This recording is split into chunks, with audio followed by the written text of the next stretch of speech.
저는 인스타360 에이스 프로를 사용하고 있는데 한번 세팅해 놓으면 평생 가는 세팅법. 첫 번째는 본체 기본 세팅법과 자주 쓰는 모드 소개인데요. 끝에 설정을 제외하고 총 15가지의 탭이 있는데요. 저 같은 경우는 이 위에 3개를 빼고는 다 끄고 있습니다. 왼쪽부터 퀵 캡처, 회전 잠금, 제스처 제어입니다. 이 퀵 캡처는 꺼진 상태에서도 전원 버튼 하나로 바로 촬영을 할 수 있는 기능인데요. 고프로 때도 애용했던 매우 잘 쓰고 있는 기능입니다. 인스타360이 꺼져 있을 때 촬영하고 싶은 하나의 장면이 있다면 이 기능을 이용하면 될 것 같아요. 인스타360이 꺼져 있을 때 인스타360을 꺼내서 위에 있는 전원 버튼을 누르면은 자동으로 켜지게 되고 바로 촬영에 돌입합니다. 위에 있는 촬영 버튼을 한 번 더 누르면 녹화가 마무리되면서 촬영을 더 이어갈 건지 아니면 본체를 끌 건지를 물어보는데요. 이어서 더 촬영하려면 더 이어서 촬영하겠다고 하면 됩니다. 두 번째로 회전 잠금인데요. 화면이 회전되어 촬영되는 것을 방지하기 위해서 켜고 있습니다. 왜 이럴 때 있잖아요. 나는 가로로 들고 분명히 찍었는데 영상을 보면 이렇게 세로로 회전되어 있는 경우가 있는데요. 세로로 인식됐을 때 촬영을 시작했고 그 다음 가로로 들고 촬영해서입니다. 그래서 회전 잠금을 켜게 되면은 인스타360이 기울어져 있을 때도 고정적으로 가로 화면으로 영상을 확보할 수가 있습니다. 그리고 세 번째로 제스처 제어 기능인데요. 이거는 버튼을 직접 누르지 않고 제스처만으로도 사진이나 영상 촬영을 가능하게 하는 기능인데요. 의외로 굉장히 많이 쓰고 유용합니다. 이게 안 쓸 때는 몰랐는데 한번 쓰고 나면은 계속 쓰게 되더라고요. 그래서 이 버튼을 누르게 되면은 제스처 제어라고 나오면서 동영상 제스처 예시, 사진 제스처 예시 나오면서 그 영상 촬영할 때는 손바닥을 펴서 카메라를 보이게 되면은 영상을 촬영하게 되고 또 녹화를 멈출 때는 다시 한번 손을 펴서 보여주면은 녹화가 멈춥니다. 이때는 얼굴이 꼭 같이 있어야 되고요. 주의사항으로는 영상 촬영할 때 제스처가 많은 영상 콘텐츠를 할 때가 있거든요. 내가 손 동작을 하면서 영상이 끊길 수가 있어요. 네, 그런 경우가 있기 때문에 제스처가 많은 영상을 할 때는 이 제스처 제어를 끄고 촬영하는 것을 추천드립니다. 그리고 사진 제스처는 손가락으로 V 모양을 만들어서 보여주면은 카운트다운 3초 후에 촬영이 시작됩니다. 이때도 얼굴이 나와야 되고 모드가 자동으로 사진으로 바뀌는데 이때 손바닥을 펴서 보여주면은 자동으로 다시 동영상 촬영 모드로 가서 촬영을 시작합니다. 특히 삼각대를 길게 했을 때 멀티 마운트 같은 경우는 길이가 기니까 이 버튼까지가 굉장히 멀리 있단 말이죠. 그때 이제 이 제스처 기능을 이용하면은 촬영이 시작되고 꺼지니까 굉장히 유용하고요. 그리고 자주 쓰는 모드에 대해서 말씀드리겠습니다. 모드를 바꿀 때는 터치 스크린에 우에서 좌로 움직여주거나 좌에서 우로 움직여주면은 이렇게 모드가 바뀌는데요. 저도 안 써본 모드들이 많아서 여기서 자주 쓰는 모드 4개와 제가 사용하고 있는 세팅값 소개해 드릴게요. 네, 첫 번째는 동영상입니다. 기본적인 영상 촬영 모드고요. 제일 많이 쓰는 기능이죠. 그래서 하나하나 아이콘과 세팅값 설명드리면은 현재 메모리로 촬영할 수 있는 시간을 나타냅니다. 2시간 34분을 촬영할 수가 있고 이 세팅값에 따라서 바뀌어요.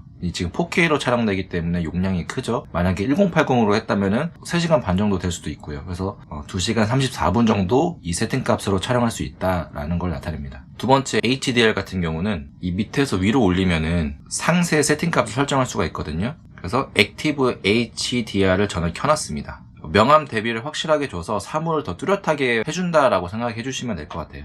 해상도는 4K 그리고 프레임률은 24프레임으로 했는데 저는 브이로그 촬영하실 거면은 그냥 1080 해상도에 30프레임 추천드립니다. 왜냐면은 이제 액션캠을 사용하는 이유가 이제 기동성 좋게 좋은 화질로 찍는 목적도 있잖아요. 이렇게 영상 업계에 계신 분보다는 취미로 이렇게 하시는 분들이 많기 때문에 그리고 그 범위도 뭐 이제 일상 브이로그나 아니면 어디 여행 갔을 때 찍는 용도이기 때문에 4K로 촬영하게 되면은 용량도 많이 들고 이 촬영본을 가지고 편집을 할 때 좋은 사양의 PC가 아니면은 굉장히 많이 버벅거리게 됩니다. 이게 가장 무난한 세팅이에요. 근데 나는 프록시를 활용해서 4K를 편집할 수가 있다. 그리고 사양이 조금 있다 하시는 분들은 4K에 30프레임 추천드립니다. 저 같은 경우는 이제 본체가 한 120 정도 되는 본체인데 4K로 편집하면은 렉이 걸리거든요. 프록시로 만들어서 편집을 하기 때문에 근데 일반적으로 본체가 그렇게 좋지는 않잖아요. 저도 이게 좋은 편은 아닌데 그래서 더더욱 1080 세팅을 추천드리는 거고요. 저는 이제 프레임을 약간 이제 시네마틱 느낌을 주는 걸 좋아해서 4K에 24프레임을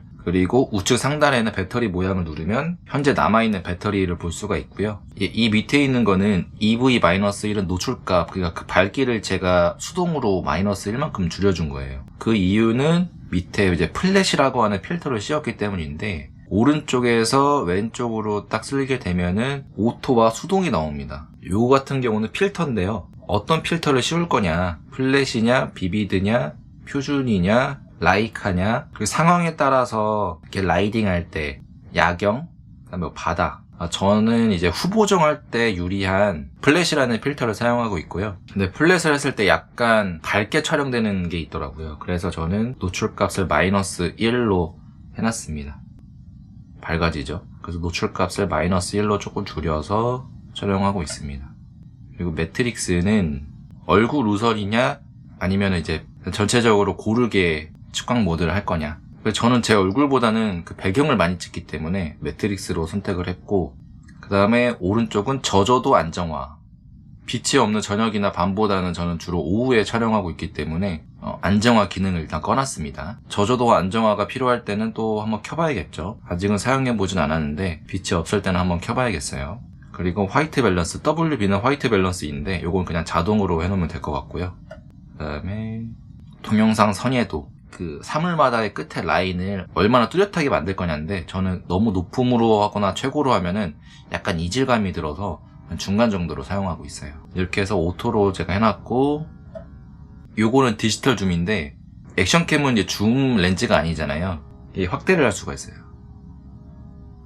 근데 확대를 저는 사용하지 않아서 그냥 이렇게 촬영을 합니다.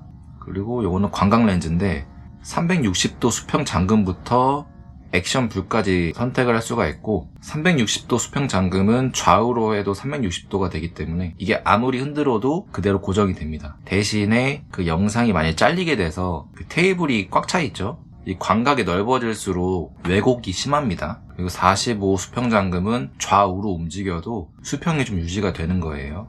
그리고 D-워프는 최소한의 왜곡을 넣어서 넓은 화면을 담을 수 있습니다. 이때부터 조금 액션캠 느낌이 나죠. 그렇지만 저는 울트라 초광각으로 사용하고 있어요. 저는 약간 배경이나 풍경을 좀 많이 보여주고 싶어서 초광각으로 사용하고 있고, 최고 액션보로 해도 되지 않겠느냐 하지만 이게 화면이 너무 넓은 거를 보여주면 약간 어지럽더라고요. 보는 사람이 좀 어지러울 수 있기 때문에 저는 적당한 초광각으로 사용하고 있습니다.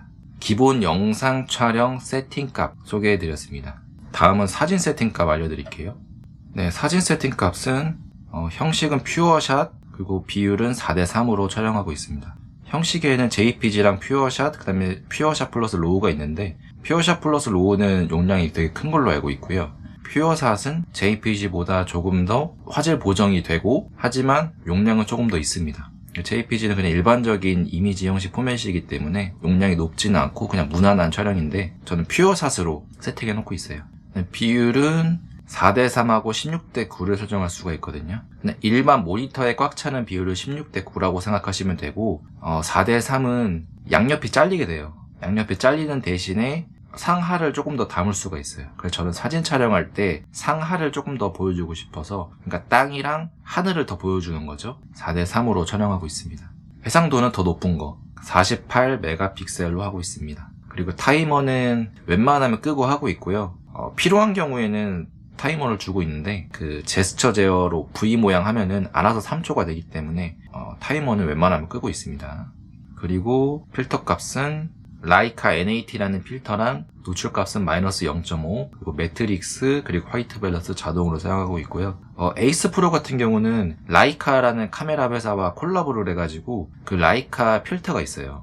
라이카는 그 필름 카메라로 유명한 회사인데, 라이카 필터가 2개인가 있거든요. 라이카 비비드랑 라이카 내추럴이 있습니다.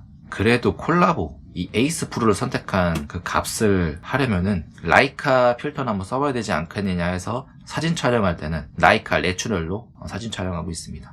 그리고 광각은 울트라 하고 있고요. 그 다음에 타임랩스 보여드릴게요. 빠르게 움직이게 보여주는 영상 촬영 기능이죠.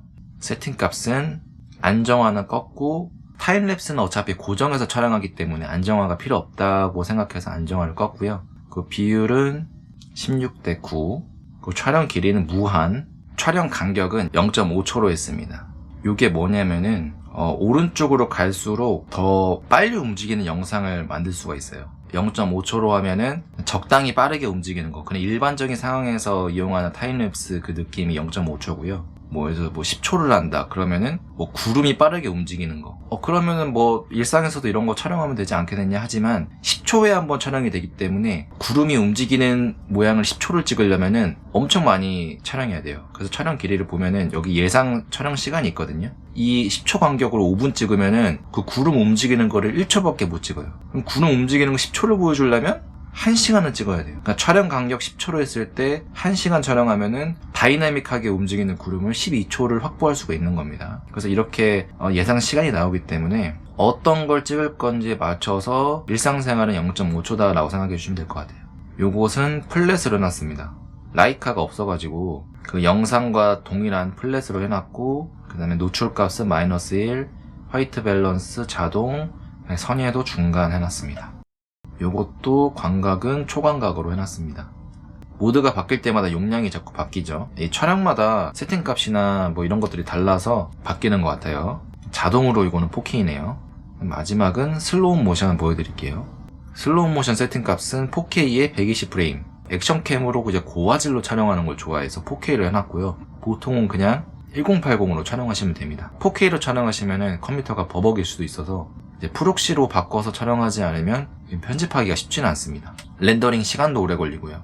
그래서 프록시로 바꿔서 촬영하는 방법은 제가 추후에 한번 제작해 보도록 하겠습니다. 그래서 1080 120으로 해주시면 되고, 이 이상은 너무 오버프레임이에요. 우리가 슬로우 모션을 엄청나게 이용할 게 아니기 때문에 120프레임 해주시고, 저는 4K랑 120으로 해놓습니다. 길이는 무한, 비율은 16:9, 안정화는 슬로우 모션도 움직이고 촬영하기 때문에 그냥 표준으로 해놓고요.